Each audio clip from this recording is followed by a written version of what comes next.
Fun. You can see more examples out at thefuntheory.com. You can just follow that link and see some of the other examples of the winners from the Fun Theory competition. We want to find ways to positively reinforce those behaviors that we want. Gamification can help us to do that. Okay, so let's see. So far we have fun, we have managing generations, we have changing behavior, and the fourth one I want to bring you to is it lowers the barrier to entry. Have you ever attempted something and it was just so difficult, you basically just quit before you even got started? If you look at some of the onboarding that we do, we have like 300 slides for a 20-minute presentation and a 955-point checklist, and no one's engaging with that. Sometimes when things are so difficult, we just quit before we get started. I'm going to use just a little personal example here.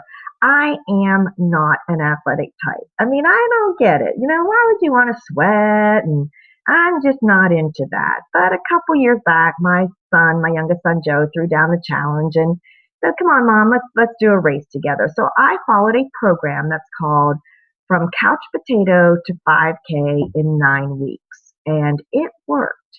It worked because it broke it down into tiny little segments. Like you just start with some walking and then you do 60 seconds of jogging and 90 seconds of walking. And you just build up over those 9 weeks until I was able to run the turkey trot in Austin. And it was really an accomplishment for me. I was really proud of myself.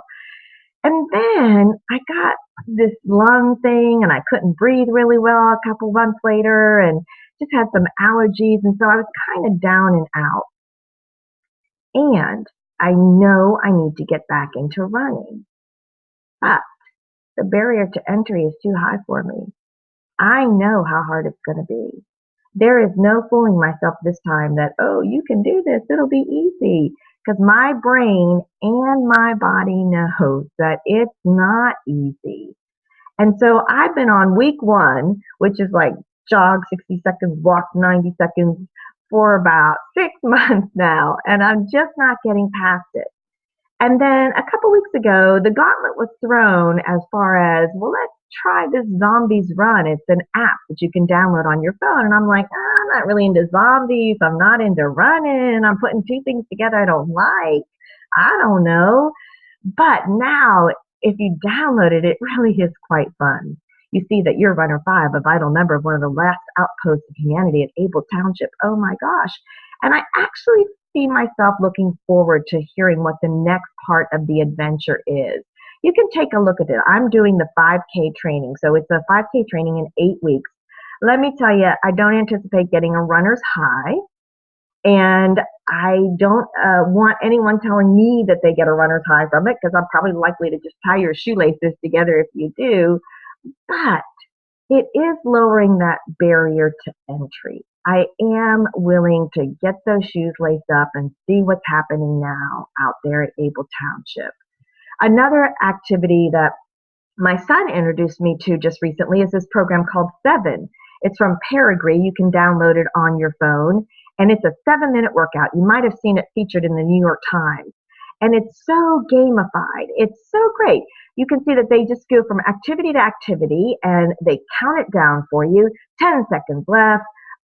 Okay, now you can rest. Okay, next up is wall squat, and then squats, and then push-ups, and it's hard. It's really hard. It is 7 minutes. Push yourself intense, but anybody can do 7 minutes. And you earn hearts, and you unlock these challenges, and you get achievements, and you can get some of the additional ones if you want to mix it up. You get those free if you stay with it long enough. You get 3 hearts to start. You lose a heart if you don't work out. But you can unlock the achievements, earn rewards, set daily reminders. In fact, I was just out at dinner last night with a friend, and I looked down at my phone, and I had a text message, and it said, do you have 7 minutes? And it's from this person named 7. And I'm thinking, who's 7? And why do they want to know if I have 7 minutes? And then I realized it was the app reminding me I hadn't done my 7 minutes yet for the day. I say it was harassing me.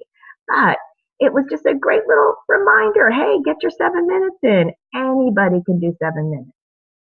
If we're looking at how we can use gamification, if we can take something that people just see it as so difficult, or just, I just don't think I can understand it, it's too hard.